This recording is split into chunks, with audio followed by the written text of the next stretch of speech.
Hello, I'm Dr. Basil Considine. I'm here with the ACU Online Writing Center, and today we're going to look at how to write a job advertisement.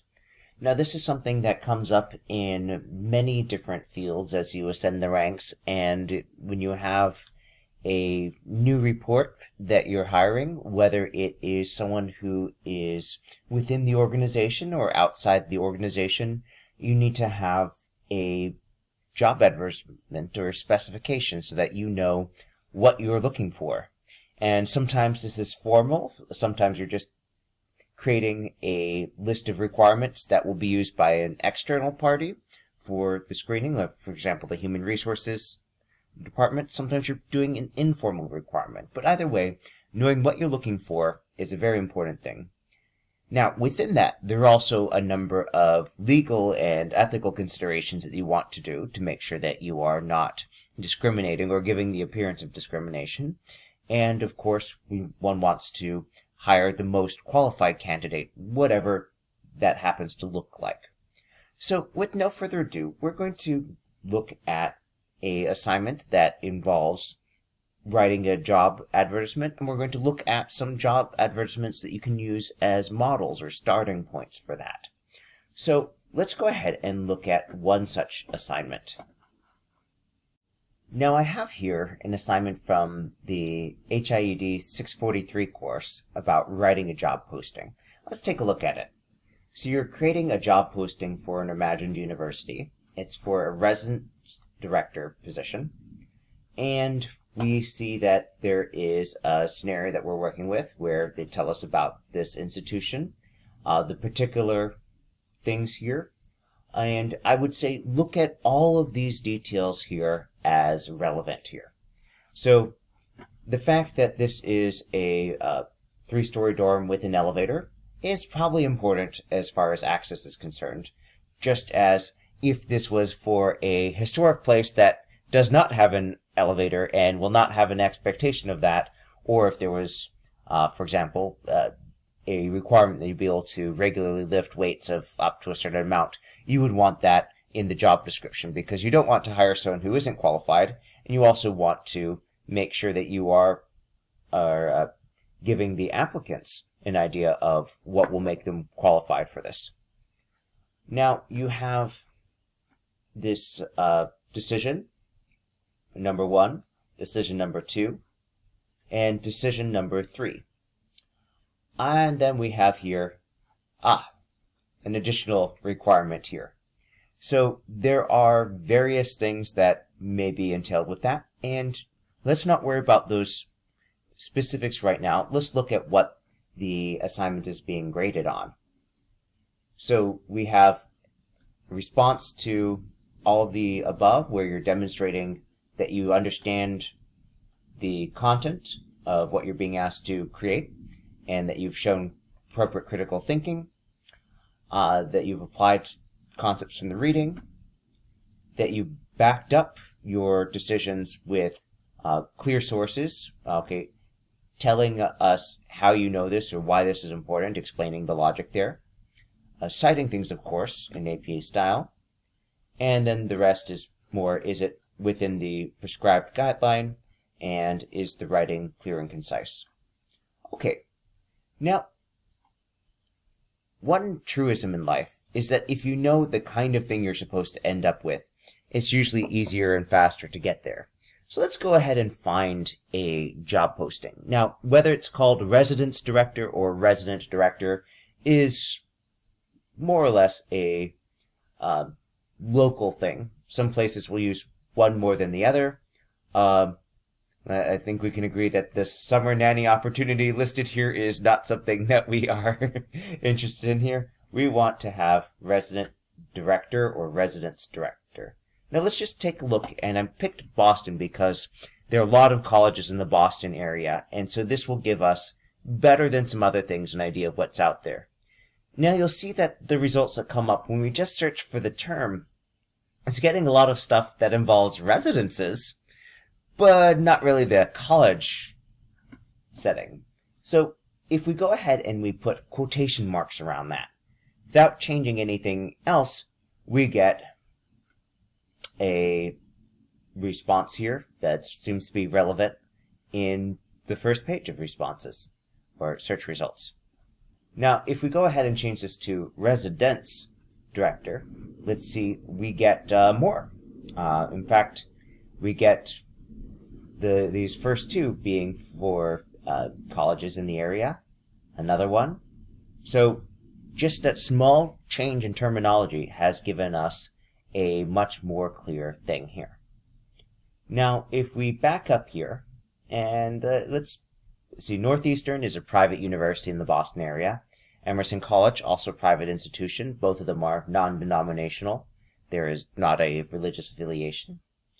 But, let's see, Bentley Boostman's program there. Eastern Nazarene. That does sound like something with the religious affiliation, and I can tell you that from some friends who went there that they have a lot of religious life on campus. And so if we look at this description here, we see it tells us about the institution. And they're very upfront. Hey, here's who we are. Here's where we are. And that's helpful for people who don't know the Boston area, that Quincy, Massachusetts, you can actually take the light rail down there. It's in the South Shore area. So if we look at that, we see, okay, they say who we are, name, description of the institution, where it is, and then they're saying, oh, we're looking for a residence director and housing coordinator. So one combined position that does both. And it's going to be an apartment-style residence of approximately 100 students, plus this extra. So about 180 people under the jurisdiction. And then we have a kind of a more loose saying, here are the virtues they want. Now, if we look through this, we'll find various other stuff. But I think you'll agree that looking at this example, you say, that seems like a very logical way to roll out these things. We start with the big picture, who you are, type of institution, where it is, the job, and then they start telling us about what the job requires. We have a breakdown of duties here. And then there's a more extensive thing about the institution. They even have a values section and about the vision. Tells us something about what they're looking for and things that involve the character of the person there. Now if we're to look at, say, this job for Bentley. So we look at this, we see that they start with, hey, here's the job. They don't tell us about the institution until the second paragraph, and that's more about the benefits. So you get the sense that for Eastern Nazarene, putting that other information up front is something that whoever wrote that views as this is relevant. Know that this is a Nazarene institution and a Christian institution more broadly. And so if that is something that is important as part of writing the job description, yeah, I'd definitely lead with that. Now, we'll see that they do have a diversity statement. Because this is a private, non-religious institution, there's nothing about that there, which is what you would expect. Let's go ahead and see if we can find another one here if we broaden this from 25 miles to 100 miles. So we get 48 results, a bit more. And I bet if we used another college hub like, say, Chicago or San Francisco, Los Angeles, Houston, we would find a similar spread of results here. But let's go ahead and change our geography here. Let us search for, let's say, Tampa, Florida. See what we come up with. So not residence director. Let's see if we change that to resident. So we're not finding quite what we're looking for here. So when you're searching for an example, please don't be discouraged if you don't find it the first place you look. That might be a function of timing. So we're now in April. Usually when resident and directors move on to something else, it's because they got a job in the summer. So there happens to be a big flurry in hiring there. Let's grab another job search here. Let's just do a Google search. Searching for residence director, job opening, and we see that, oh, Johns Hopkins University is hiring, the University of Maryland is hiring. Let's even put in Christian. see what comes up. And we'll find that we can play around. If you go to Explore Jobs, you can look at the location and you can say anywhere, which will be mostly in the United States. But let's see. Oh, you could look at this position, for example, from Oklahoma Christian University. And then while Google kind of highlights this, it's often helpful to go more to the source here. So we could go ahead and look on ZipRecruiter's website, and we see, oh, that starts with that mission and purpose stuff, which we did not see when we were looking at this screen. I'm curious enough. Let's see if they have a job site and see what they show there. Now, here, looking at this, we see we have a variety of faculty things. And then we move down towards staff, and we see residence director. So now we see that this is actually organized similar to, this looks like a copy and paste here, but you will always get the most accurate description of the institution's job ad if you look at their website itself. So looking at this, we see they are foregrounding the mission and purpose. They're starting with that before everything else. They mention here in their two-sentence description of the position that you're working with residence life and student life, that spiritual growth is part of that, and various assorted other things here. So you'll also see that in this particular case, one of the requirements is that you be an active member of a Church of Christ congregation. And this is distinct from some other institutions that are Christian but not denominational in character or are more flexible about that. In this case, they're saying, hey, we want Church of Christ. And that's the kind of thing that you really do want to be upfront about, because that will save everyone time and trouble if you know whether it's something where you meet that requirement or not. All right, so now let's go back and look at that list of things that we need here. So we have some preferences here. This is going to be a men's-only dorm, and they are specifically wanting to restrict that to male applicants. And that they be professing Christians, willing to support the mission, and mature. Now, I don't know how you're going to define mature. That is very open to what people will subjectively read into that. So make sure you explain what that means. And I would guess that this is probably going to involve someone who is, whether or not they drink alcohol, of drinking age. If you had someone who is exactly the same age as the students, as the residence director, they might be brilliant in other things, but that might cause some other issues. But you want to make sure that you are following all the due guidelines. And so it's helpful when you're looking at these constraints to look at what is the reading telling you for this week. So this particular assignment is coming up in week 3. And so it'd be a good thing after you read the assignment guidelines to go back and look at what the assignment is telling you about employment law and how that is relevant to what is going on. And so if you start by reading the assignment, thinking about the job application, looking at some examples of position descriptions, then watch this video, you'll be going at it with, okay, so here's what I need to do. Here are the things I need to keep into account. Here's what a appropriate way to word that is. Here's a not appropriate or not legally sound way of advertising for that. Now, it's also helpful to think about things in terms of accommodation. So, for example, small maintenance issues for the hall. Is this going to be that they're physically doing it themselves? Is this something that they're delegating? What kind of light fixtures? So, for example, I used to manage a performing arts space that had a number of lights that did require going up multiple ladders to get to. Absolutely required some mobility. But our facility staff who were changing some of the other lights in there, they just stood on the ground and they used extender pulls to change the lights in the downward-facing light fixtures.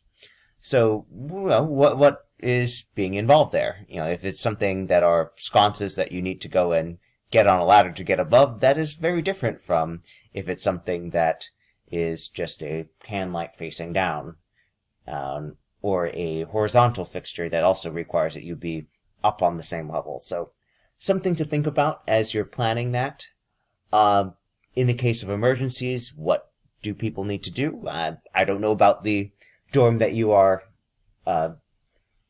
picturing for this, but some people find it helpful to sketch out in a little bit more detail what this looks like. For example, is the elevator centrally located? Are there multiple elevators? Is there just one? So, for example, in an emergency, you normally do not want to take the elevator for lots of reasons. And so how might that factor into this? Well, you're going to need to justify these, and in your reflection, you're going to need to substantiate how that is proper when you are talking to human resources. Now, spoilers, it is certainly possible for a job where something is an essential characteristic to require that, within the realm of reasonable accommodations.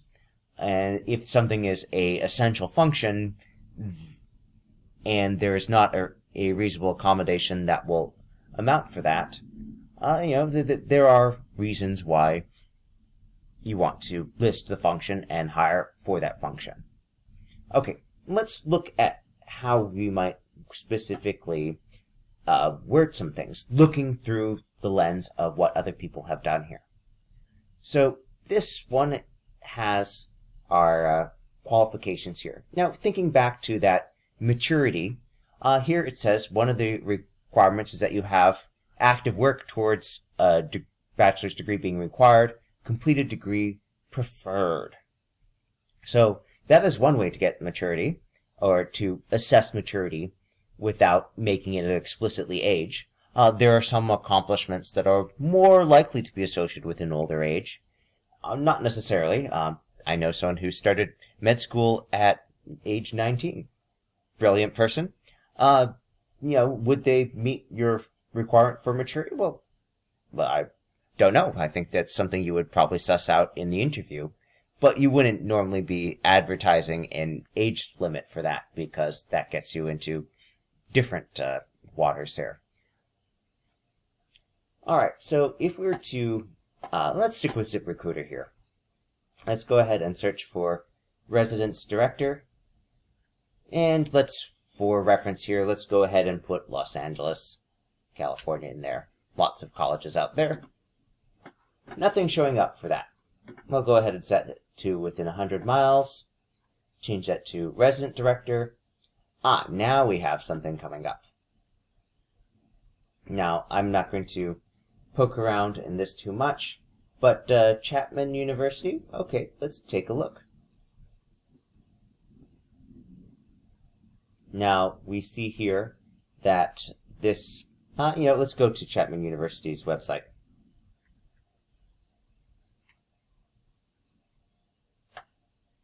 Let's see what they tell us about themselves. And can't remember, it was residence or resident. Resident Director. Alright, so if we look at this one here, we see that they have their equal opportunity employer note there. We have here, they start with responsible for these things.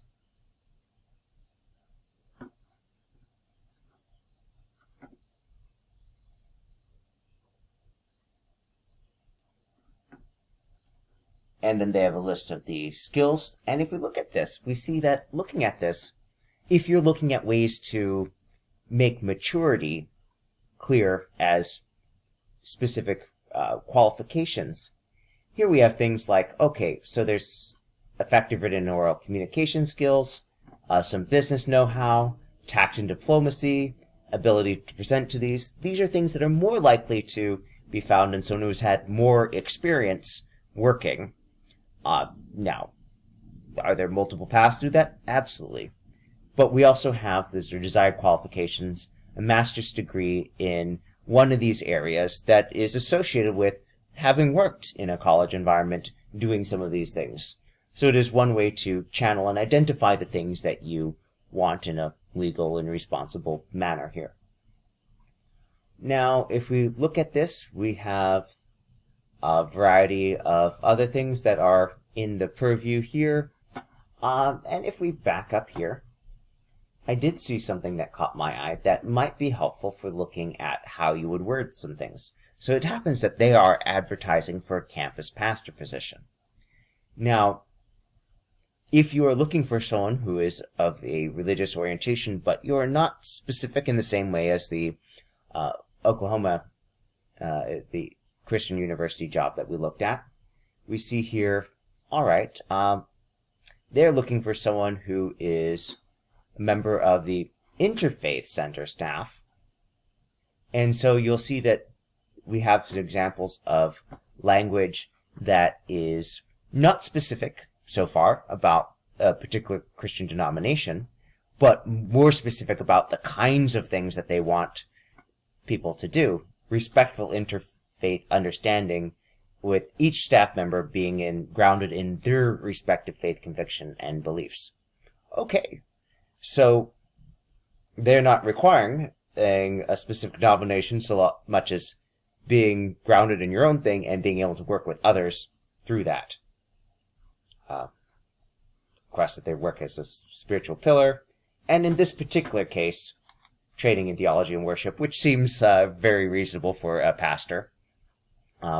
For most denominations, not all, not Roman Catholics, for example, but for most denominations, the Master of Divinity is considered the standard training for ordained ministry.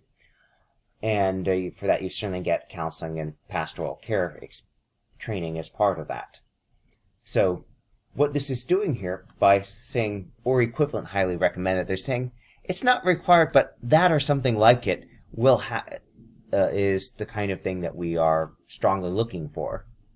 Now, if you were, say, a Catholic priest, you would have generally a master's in theology or master's in religion, depending on your exact seminary, rather than an MDiv. But your training would also be more multifaceted and longer than just that 3-year Master of Divinity degree. So, that being said, here we have an example of looking at some of these things through the lens of duties more so than having a specific requirement for being part of a denomination. All right, let's look at one more example, and then I think it'll be a good point to wrap this up, because a lot of it has to do with how you will explore those legal constraints, and we won't go into that too much. But let's go ahead and go to SitRecruiter again, and let's do search jobs. And let's go ahead and let's throw in Portland, Oregon here. Not seeing anything there. What if we call that resident director? Let's see. A couple medical things. University of Maine at Augusta. Sure. Let's go ahead and take a look on their website.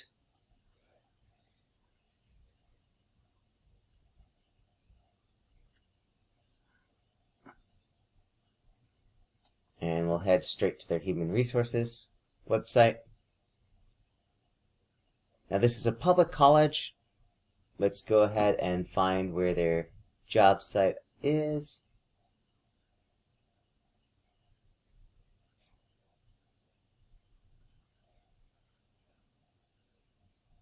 Whoops, that was not the application I was looking for. There we are. Employment opportunities. And for our sake here, let's go ahead and let's just search everything.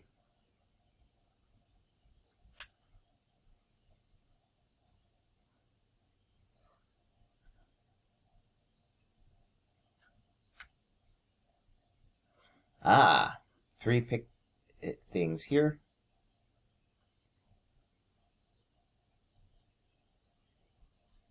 And we see that they start with a different tone, different tenor, given their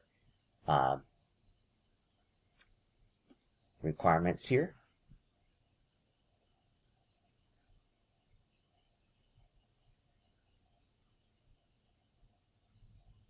Now, if we look at these particular duties, we see that there is some completing room inventories, maintenance requests. And again, with that job description that you're going to be writing for this assignment, I'd ask, okay, so as you are envisioning and describing this position, are the maintenance requests things that the employee will have to do themselves, or is there a mechanism for doing this through an intermediary? How much is this something that might have specific accessibility requirements or physical ability requirements? Now, looking at this, we have a variety of other things that they've listed under the duties, and you can see that this isn't worded in paragraphs, this is listed in bullet points, and so you might plan your requirements similarly. Now, we do have this respond to physical and psychiatric emergencies in accordance with the emergency policies. That's something to keep in mind, that what you'll be requiring and looking for that. And then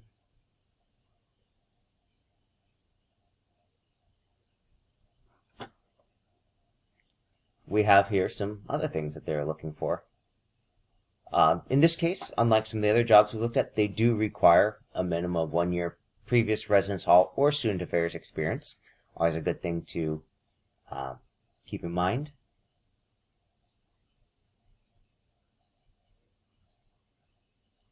And then if we step back and look at this, we see that we have a variety of things that they will be engaging in, some of which are ways of getting at that mature character that was described as a thing to work into your job description. So you have plenty of models that you can pull from here.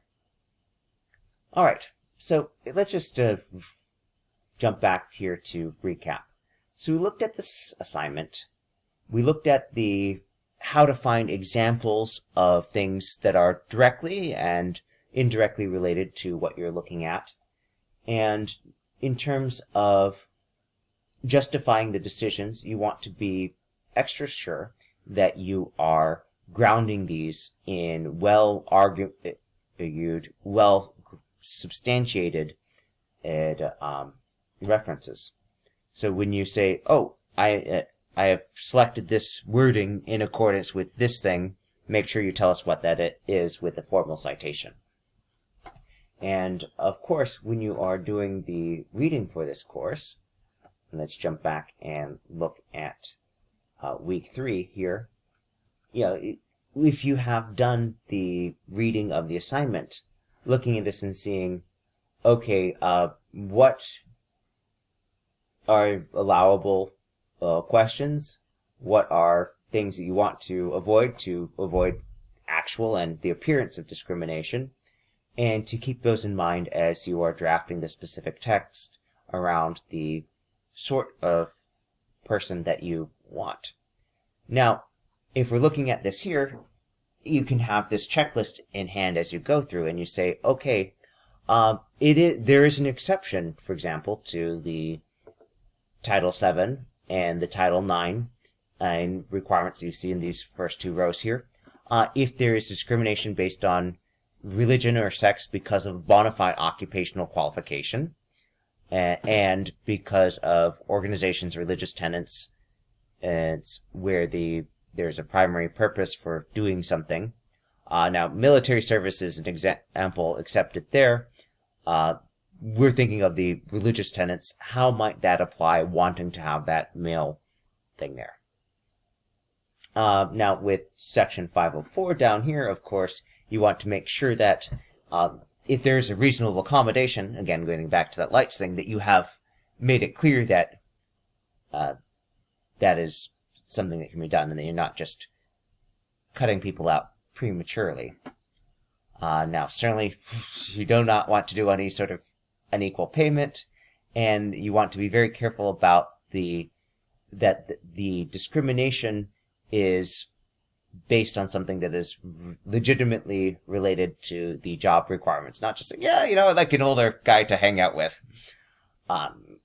Even if that you think that may be more associated with some of the characteristics you're looking for, you do not want to discriminate based on that.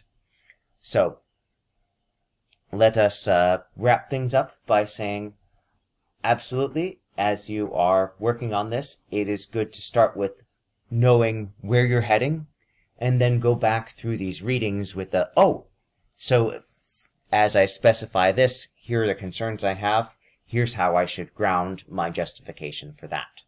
So working backwards, starting with where you want to end up, or some idea of where you want to end up, and then building your argument from there. If you have any questions, please feel free to write us at onlinewritingcenter@acu.edu, to schedule an appointment online through my.acu.edu and selecting from the drop-down list of quick links or resources, selecting Online Writing Center and following the instructions, or you can visit us on our website online. Have a great evening.